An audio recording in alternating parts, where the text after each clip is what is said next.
दीपा और नीता दोनों जेठानी देवरानी हैं। दीपा की नौकरी करती और नीता घर संभालती थी। पूरा पूरा परिवार था। सास ससुर दोनों के 2 बच्चे, कुल 10 लोगों का परिवार।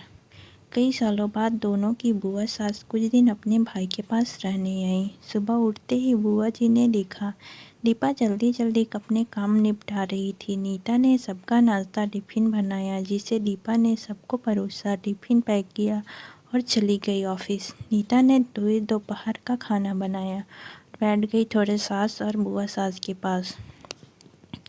बुआ जी से रहा नहीं गया, बोली छोटी बहू तेरी जेठानी तो अच्छा हुक्म चलाती है तुझ पर। सुबह से देख रही हूँ रसोई घर में तू लगी है और वो महारानी दिखावा करने के लिए सबको नाश्ता परोस रही थी, जैसे उसी ने बनाया हो। नीता और सास ने एक दूसरे को देखा। नीता बोली नहीं, ऐसी कोई बात नहीं है बुआ जी। बुआ जी बोली तू भोली है पर मैं सब समझती हूँ। नीता से अब रहा नहीं गया और बोली बुआ जी आपको दीपा दीदी का बाकी सबको नाश्ता परोसना दिखा, शायद ये नहीं दिखा कि उन्होंने मुझे भी सबके साथ नाश्ता करवाया। मुझे डांट कर पहले चाय पिलाई, नहीं तो सबको खिलाकर और टिफ़िन पैक करने में मेरा नाश्ता तो ठंडा हो चुका रहता, या मैं खाती ही नहीं। दीदी सुबह उठकर मंदिर की सफाई करके फूल सजाकर रखती है तो मम्मी जी का पूजा करने में अच्छा लगता है। मैं तो नहाकर आते ही रसोई में घुस जाती हूँ। शाम को आते हुए दीदी सब्जियाँ भी लेकर आती हैं, क्योंकि आपके भतीजों का रात लेट हो जाती है, तब ताज़ी सब्जियाँ नहीं मिलती। ऑफिस में कितनी मेहनत करनी पड़ती है, फिर ऑफिस में काम करके आकर रात को खाना बनाने में मेरी मदद करती हैं। वो मेरी जेठानी नहीं, मेरी बड़ी बहन है। मैं नहीं समझूंगी तो कौन समझेगा। बुआ जी चुप हो गई। शाम को दीपा सब्जी की थैली नीता को पकड़ाते हुए बोली इसमें तुम्हारी फेवरेट लेखक की किताब है, निकाल लेना। नीता खुश हो गई और बोली थैंक्स दीदी। नीता सब्जी की थैली किचन में रखी और किताब रखने अपने कमरे में चली गई। बुआ जी ने दीपा को आवाज़ दी, बड़ी बहू यहाँ आना। दीपा बोली जी बुआ जी।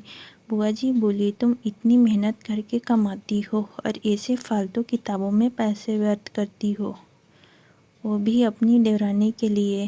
वो तो वैसे भी घर में करती ही क्या है। तुम दिन भर मेहनत करती हो और वो घर पर आराम। दीपा मुस्कुराई बोली आराम? नीता तो ज़बरदस्ती आराम करवाना पड़ता है। सुबह से बेचारी लगी रहती है किचन में। सबकी अलग अलग पसंद, 4 बच्चों का टिफ़िन सब बनाती है, वो भी प्यार से।